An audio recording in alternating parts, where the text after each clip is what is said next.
आज है 23 मई 2026 दिन शनिवार। Welcome back to clean news UP. चलिए देखते हैं उत्तर प्रदेश की 25 फटाफट बड़ी खबरों को। युवाओं के लिए बड़ा मौका, कृषि विश्वविद्यालय में शुरू होंगे नए वोकेशनल कोर्स। सरदार वल्लभ भाई पटेल कृषि और प्रौद्योगिकी विश्वविद्यालय में पहली बार 30 से अधिक शॉर्ट टर्म और वोकेशनल कोर्स शुरू किए जा रहे हैं। इन कोर्सेज में कोई भी इच्छुक छात्र प्रवेश ले पाएगा। विश्वविद्यालय प्रशासन का कहना है कि ये कोर्स युवाओं को रोजगार और स्वरोजगार के नए अवसर देंगे।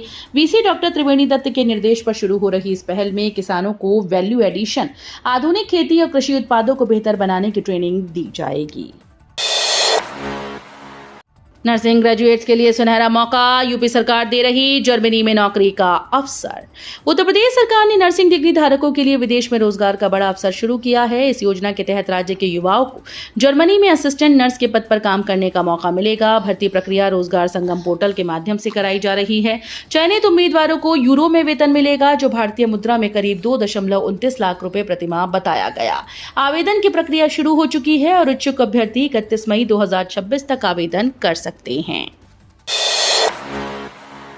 69,000 शिक्षक भर्ती में नई चयन सूची बनेगी। सुप्रीम कोर्ट के निर्देश पर विभाग में शुरू हुआ मंथन। 69,000 शिक्षक भर्ती मामले में सुप्रीम कोर्ट के निर्देश के बाद बेसिक शिक्षा विभाग ने एक बार फिर से मूल चयन सूची तैयार करने की प्रक्रिया शुरू कर दी है। विभाग आरक्षण नियमों का पालन करते हुए नई सूची बनाने पर विचार कर रहा है। इस बीच चयन से वंचित अभ्यर्थी याची लाभ देने की मांग कर रहे हैं। सुप्रीम कोर्ट ने हाईकोर्ट के 13 अगस्त 2024 के फैसले के आधार पर मूल चयन सूची तैयार करने के निर्देश दिए और सरकार को 6 हफ्ते का समय दिया है। आदेश मिलने के बाद विभाग में मंथन तेज हो गया है।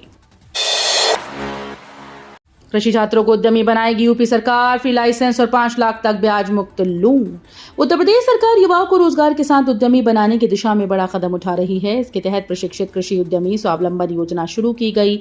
इस योजना का उद्देश्य कृषि स्नातकों को स्वरोजगार से जोड़ना है। सरकार कृषि यंत्र, खाद, बीज और अन्य कृषि व्यवसाय शुरू करने के लिए निःशुल्क लाइसेंस के साथ 5 लाख रुपए तक का ब्याज रहित लोन भी उपलब्ध करा रही है।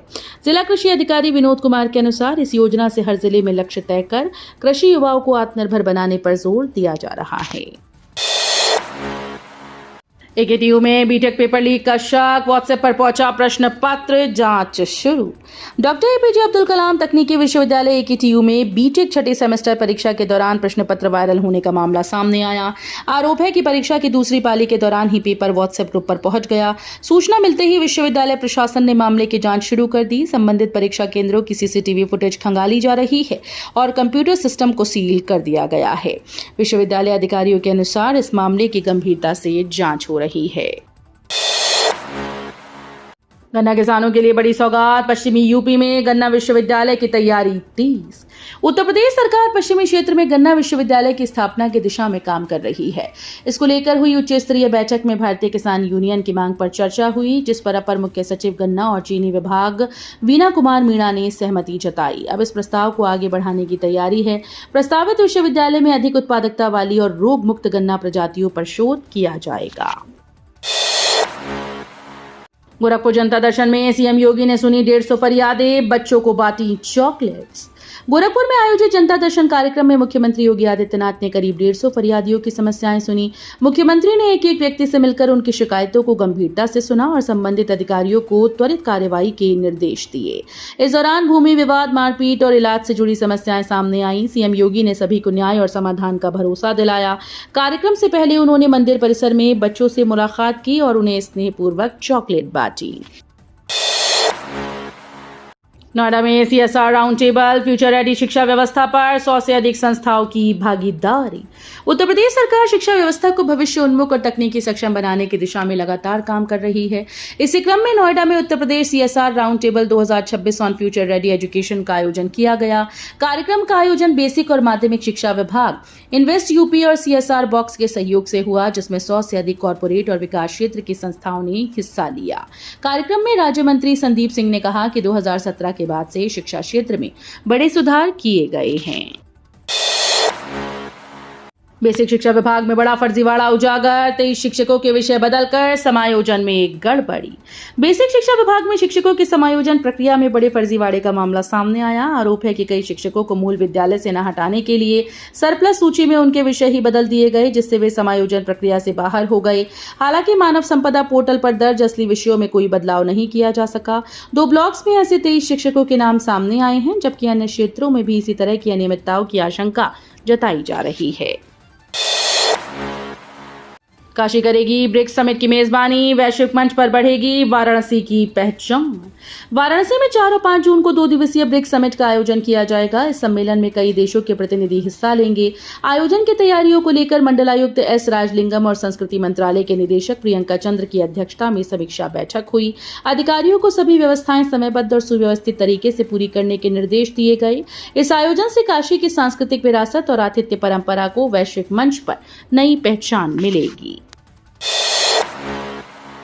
यूपी बीएड परीक्षा का एडमिट कार्ड जारी, 2.40 लाख सीटों पर होगा।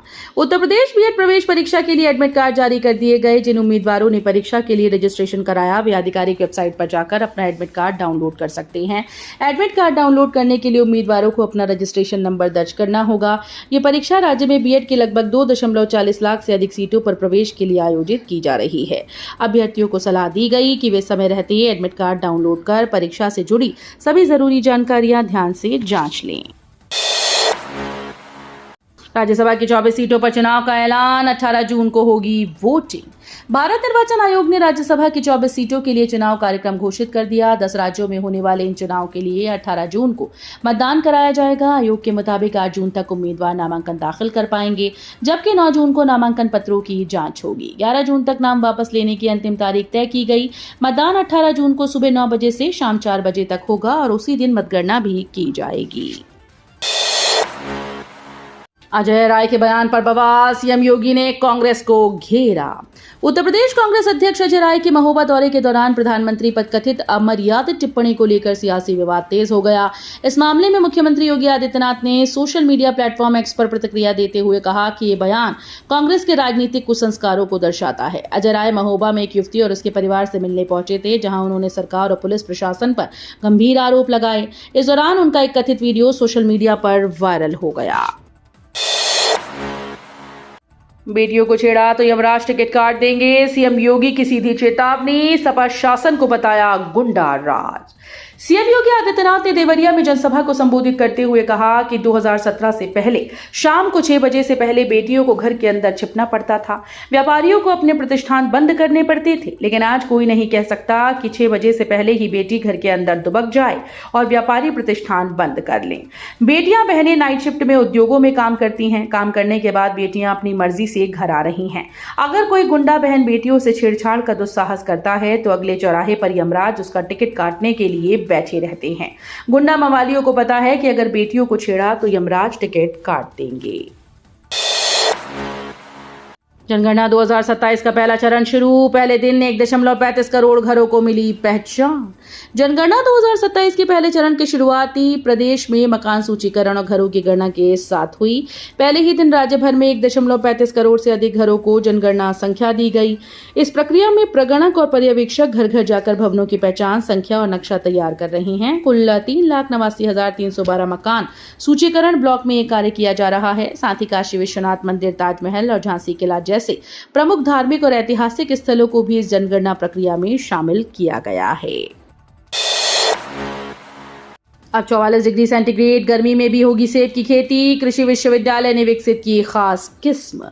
मैदानी क्षेत्रों के किसानों के लिए बड़ी खुशखबरी है। अब 44 डिग्री सेल्सियस तक की भीषण गर्मी में भी सेब की खेती संभव हो पाएगी। अन्ना वैरायटी जैसी उन्नत किस्में गर्म जलवायु में आसानी से उगाई जा सकती हैं और सिर्फ 3 साल में फल देना शुरू कर देती हैं। इस तकनीक में ड्रिप सिंचाई कम पानी की आवश्यकता और इंटरक्रॉपिंग शामिल है, जिससे लागत घटती है, मुनाफा बढ़ता है। आचार्य नरेंद्र देव कृषि एवं प्रौद्योगिकी विश्वविद्यालय के वैज्ञानिकों ने पूर्वांचल के मैदानी इलाकों में सफल परीक्षण कर किसानों के लिए नए अवसर खोले।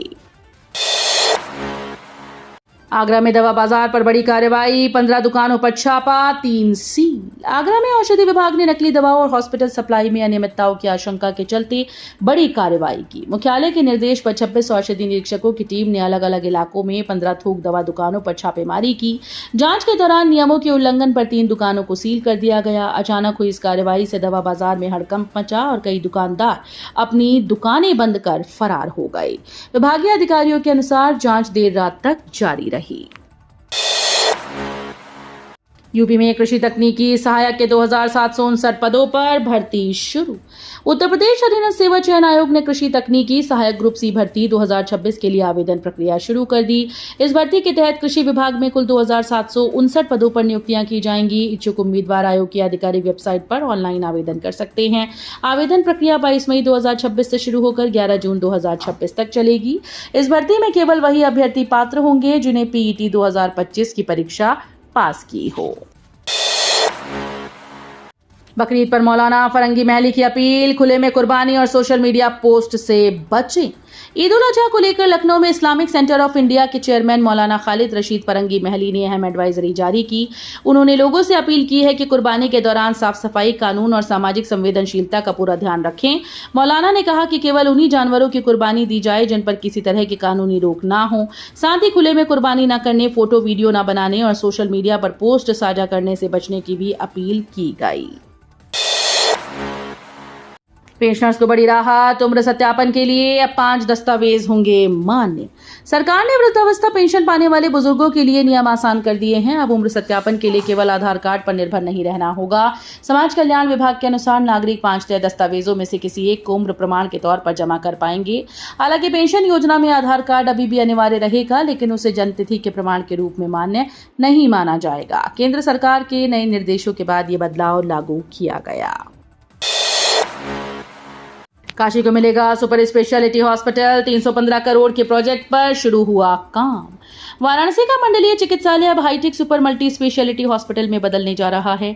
करीब 315 करोड़ रुपए की लागत से शुरू हुए इस प्रोजेक्ट का काम तेजी से चल रहा है। खास बात यह है कि निर्माण के दौरान भी अस्पताल की ओपीडी और स्वास्थ्य सेवाएं बिना किसी रुकावट के जारी रहेंगी।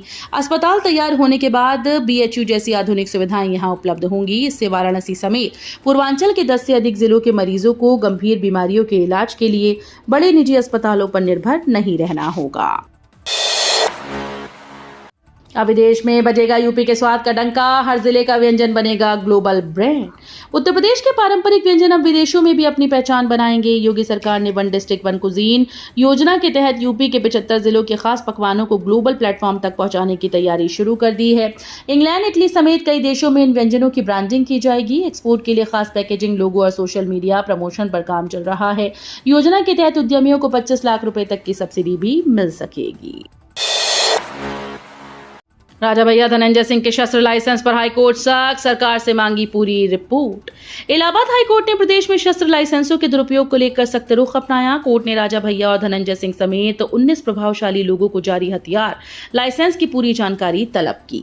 न्यायमूर्ति विनोद दिवाकर ने कहा कि हथियारों का सार्वजनिक प्रदर्शन समाज में डर और असुरक्षा का माहौल बनाता है, जो कानून व्यवस्था के खिलाफ है। हाईकोर्ट ने राज्य सरकार और सभी जिलों के प्रशासनिक व पुलिस अधिकारियों से विस्तृत जवाब मांगा है।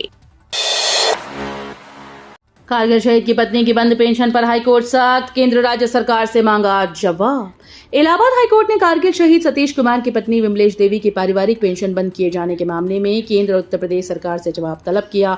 कोर्ट ने दोनों सरकारों को 6 सप्ताह के भीतर अपना पक्ष रखने का निर्देश दिया। याचिका में सैनिक कल्याण विभाग और मेरठ के जिला सैनिक कल्याण अधिकारी के आदेश को चुनौती दी गई।